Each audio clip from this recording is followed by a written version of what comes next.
Good morning everyone, कैसे हैं आप सभी लोग। उम्मीद आप सब लोग बहुत अच्छे होंगे। Welcome to online class of measurement.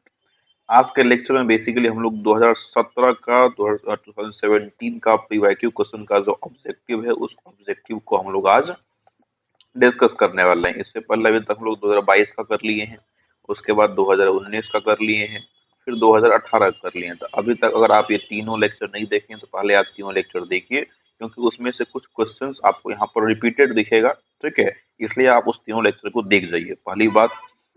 दूसरी बात, आपका सिलेबस जो है 2021 में चेंज हुआ है, तो ये क्वेश्चन आपका 2017 का है, तो हो सकता है कुछ क्वेश्चंस आपको आउट ऑफ सिलेबस भी दिखे। ठीक है, आउट ऑफ सिलेबस इसलिए दिख रहा है क्योंकि सिलेबस चेंज हुआ है। 2021 में आप लोग का मेजरमेंट का सिलेबस चेंज हुआ है। ठीक है, तो सिलेबस चेंज होने के वजह से 2017 का क्वेश्चन हो सकता है आपको कुछ कुछ अलग दिखे, तो उससे घबराना नहीं है, मैं आपको सारा आंसर बता दूंगा।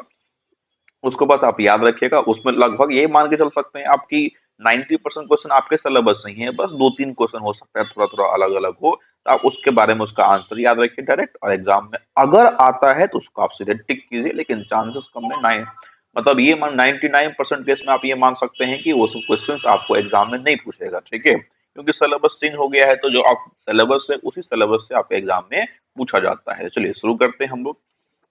पीवाईक्यू का पहला ऑब्जेक्टिव क्या है सर? तो फर्स्ट ऑब्जेक्टिव में कह रहा है कि the fact as to how closely the instrument reading follow the measured variable. क्या बोला कि ऐसा कौन सा फैक्ट है, किस फैक्ट की मदद से हम लोग ये जानते हैं कि how closely the instrument reading, कितना क्लोज है, मतलब वैल्यू जो आप मेजर किए, जो आपको मेजर्ड वैल्यू है, ठीक है, वो मेजर्ड वैल्यू ट्रू वैल्यू से कितना क्लोज है। उस क्लोज को पता करने के लिए, उस क्लोजनेस को बताने के लिए जिस फैक्ट के बारे में पढ़ा जाता है उस फैक्ट को क्या बोलते हैं? तो आप बोलेंगे सर, आप एक्यूरेसी के बारे में बताएंगे, closeness of true value, closeness to the true value. True value से जितना हमारा क्लोजनेस होगा, ठीक है, ट्रू वैल्यू से जितना हमारा क्लोजनेस होगा उसी क्लोजनेस को हम लोग क्या बोलते हैं सर? तो एक्यूरेसी कहते हैं। ठीक है, तो यहाँ पे देखिए कहीं एक्यूरेसी आपको दिख रहा है, तो हाँ सर दिख रहा है। प्रिसीजन, वैल्यू रिपीट करता है, फिडिलिटी नहीं होगा, सेंसिटिविटी नहीं होगा, तो क्या हो जाएगा आंसर यहाँ पर? एक्यूरेसी हो जाएगा। ठीक है, यहाँ पर कोई कोई बच्चा कंफ्यूज भी कर सकता है, तो सर यहाँ पर कि सर फिडिलिटी भी कह सकते हैं सर, क्या सर? क्योंकि आप बताए हैं कि फिडिलिटी जो होता है, वो फिडिलिटी जो है वो एक टाइप का एक्यूरेसी ही है। ठीक है, लेकिन फर्क होता है दोनों में। फर्क क्या होता है? आपको बताए थे कि एक्यूरेसी आप पढ़ते हैं स्टैटिक कैरेक्टरिस्टिक्स में, ठीक है, और फिडिलिटी हम लोग पढ़ते हैं डायनामिक कैरेक्टरिस्टिक्स में। ठीक है, तो अगर आपको क्वेश्चन उस तरीके से रहेगा, तब अगर क्वेश्चन में लिखा होता ना कि इनपुट रैपिडली चेंज हो रहा है, तो उस केस में हम लोग फिडिलिटी को कंसिडर कर सकते थे। लेकिन क्वेश्चंस में ऐसा कुछ नहीं कर लिखा हुआ है, तो बाय डिफॉल्ट आपको समझना है कि वो स्टैटिक कैरेक्टरिस्टिक्स के बारे में बात कर रहा है, और आपको टिक क्या करना है सर? तो एक्यूरेसी को टिक करना है। तो यहाँ फर्स्ट क्वेश्चन का आंसर क्या हो जाएगा? एक्यूरेसी, यानी option A is the correct answer. चलिए अगला क्वेश्चन देखते हैं। अगला क्वेश्चन क्या है? The ratio of maximum displacement deviation to full scale deviation. अब आप बोलेंगे सर ये तो बिल्कुल नया क्वेश्चन है, इसके बारे में हम लोग सुने भी नहीं है। ठीक है, नया क्वेश्चन है, नहीं सुना है, मैं आपको इसका आंसर बता दूंगा। लेकिन अगर इस टाइप का क्वेश्चन अगर एग्जाम में आता है, तब जाके आपको क्या टिक करना है, कहीं समझना है। देखिए यहाँ पे क्या बोला कि maximum displacement deviation, maximum maximum displacement deviation, उस by full scale deviation, by full scale deviation, कुछ इस तरीके से आपको सवाल है। तो क्या एक्यूरेसी का ऐसा डेफिनेशन होता है सर? तो नहीं सर, एक्यूरेसी का ऐसा डेफिनेशन नहीं होता है। एक्यूरेसी का मतलब होता है closeness to the true value. Linearity का क्या ऐसा डेफिनेशन होता है सर? तो सर लीनियरिटी के बारे में आप ये जानते हैं कि जितना इनपुट दिए उतना ही आउटपुट आया, जितना इनपुट दिए उतना ही आउटपुट आया, जितना इनपुट दिए उतना ही आउटपुट आया। तो कुछ इस तरीके से क्या होता है, ये बढ़ता जाता है, तो लीनियरिटी भी नहीं होगा। और जब ये दोनों नहीं होगा तो ऑप्शन डी भी नहीं होगा। तो क्या हो जाएगा? Option A is the correct answer. यहाँ से आपको ऑप्शन ए टिक कर देना है। अगर आपको किसी किसी क्वेश्चन का आंसर, किसी किसी कोई कोई क्वेश्चन एग्जाम में ऐसा पूछ भी दे, तो आपको घबराना नहीं है। आपको पहले ऑप्शंस को पढ़ना है, और ऑप्शंस को पढ़ के एग्जाम में उस आंसर को टिक करना है। ठीक है, चलिए अगले क्वेश्चन पे चलते हैं। अगला क्वेश्चन कर रहा है कि accuracy is defined as the, accuracy को हम लोग किस तरीके से डिफाइन करेंगे? एक्यूरेसी को डिफाइन करने के लिए आप जानते हैं कि measurement of consistency value repeat consistent होगा तो एक्यूरेसी कहते हैं, तो नहीं सर। क्लोजनेस विथ, जैसे ही क्लोजनेस देखा टिक कर दीजिए, आगे बढ़ना ही नहीं है। Closeness which is an instrument reading, बस हो गया आंसर। ठीक है, इतना आप ऑब्जेक्टिव सॉल्व कर लिए कि आप सीधे यहाँ पर टिक कर सकते हैं, तो 3 का आंसर क्या हो जाएगा, बी हो जाएगा।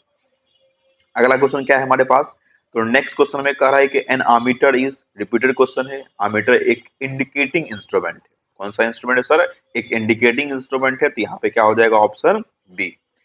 अगला क्वेश्चन देखिए क्या कर रहा है, the damping torque must operate only when the moving system of the indicating instrument is, ये भी रिपीटेड क्वेश्चन है। इसका आंसर आपको बताए थे, एक्चुअली मूविंग होता है। उसके बाद देखिए, for a sensitive galvanometer the type of support is, अभी बिल्कुल नया क्वेश्चन जिसमें आप याद रखिएगा, इसका आंसर होगा ए। सेंसिटिव गैल्वेनोमीटर के लिए जो सपोर्ट यूज करते हैं वो सस्पेंशन सपोर्ट यूज करते हैं। कौन सा सपोर्ट यूज करते हैं सर, सस्पेंशन सपोर्ट यूज करते हैं। तो 6 का क्वेश्चन आंसर क्या हो जाएगा, ए हो जाएगा। ठीक है, चलिए आगे बढ़ते हैं। अगला क्वेश्चन क्या है हमारे पास, नेक्स्ट क्वेश्चन नंबर 7 में कह रहा है कि the deflecting torque of moving iron instrument is proportional to, हमारे पास जो मूविंग आयरन इंस्ट्रूमेंट है उसका हम लोग डिफ्लेक्टिंग टॉर्क निकाले थे, तो फॉर्मूला आया था half I square into D L by D theta. ठीक है, तो पूछ रहा है कि डिफ्लेक्टिंग टॉर्क जो है एम आई इंस्ट्रूमेंट का, मूविंग आयरन इंस्ट्रूमेंट का, वो किसके प्रोपोर्शनल में है। आप यहाँ पर देख रहे हैं कि सर, अब देखिए आंसर आंसर में आई है, देखिए यहाँ पे कहीं आपको आई दिख रहा है, तो हाँ सर यहाँ आई दिख रहा है, पता चला है कि आई स्क्वायर है, तो टी डी प्रोपोर्शनल क्या हो जाएगा, आई स्क्वायर हो जाएगा। देखिए आई स्क्वायर कहीं है तो ऑप्शन बी में है, तो option B is the correct answer.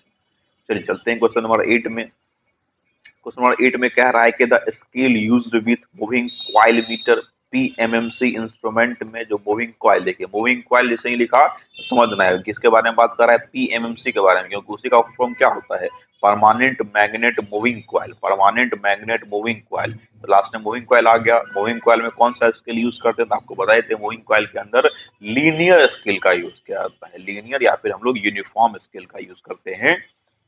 तो 8 का आंसर क्या हो जाएगा, ए हो जाएगा। चलिए आगे बढ़ते हैं।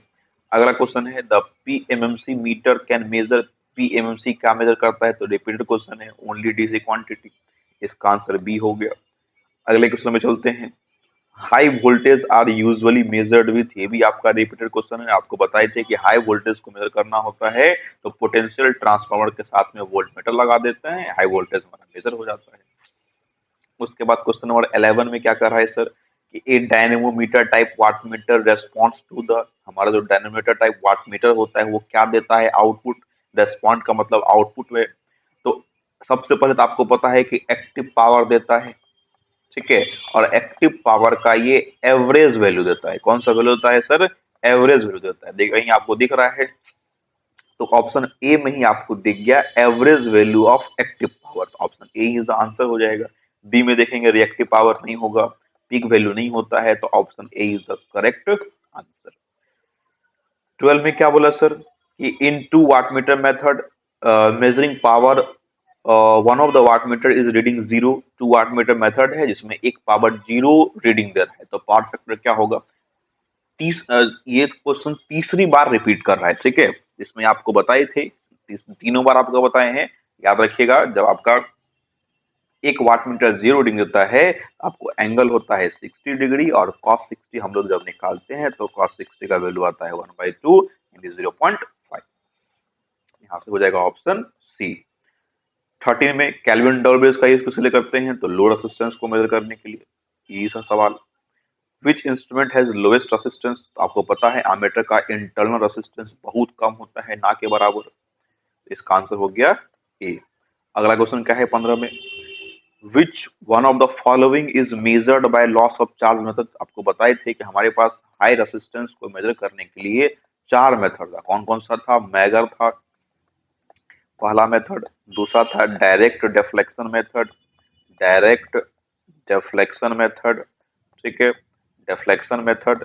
तीसरा था हमारा loss of charge method, loss of charge method, loss of charge method.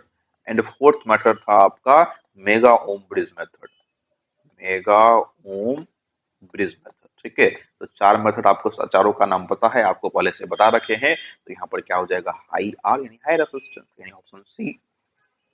अगला क्वेश्चन क्या है सर, क्वेश्चन नंबर 16 में कि megger is use for the measurement of, तो इंसुलेशन रेसिस्टेंस के लिए यूज करते हैं, ऑप्शन सी। 17 में क्या है सर कि potentiometer is standardize for making, अब पोटेंशियोमीटर इलेक्ट्रिकल वाले तो पढ़े नहीं है, इलेक्ट्रॉनिक्स वाले पढ़े हैं, तो आप दोनों याद रखिएगा।